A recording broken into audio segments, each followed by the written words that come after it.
Худалдагч түүнийг хараад л ясна хавталцдаг болов. Учир нь тэр дэлгүүр хэсэгтээ нэгч төгрөг төлдөггүй. Бүх худалдан авалтаа зөвхөн купоноор төлдөг байв. Удалгүй тэрээр найзтайгаа хамтран бизнес эхлүүлж купонуудыг хэмнэнээр борлуулан ихийг нь ашиглажээ.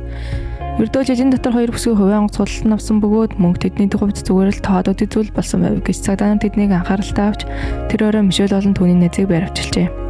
Ямар нэгэн асуудал гарахгүй бол урт хугацаагаар хоригдох байлаа. Шүүхүрэл болохоос өмнө Мишель бүх хэрийг өөр дээрээ үрж хүссэн хөнгөө авах боломжтой болохоор шийджээ.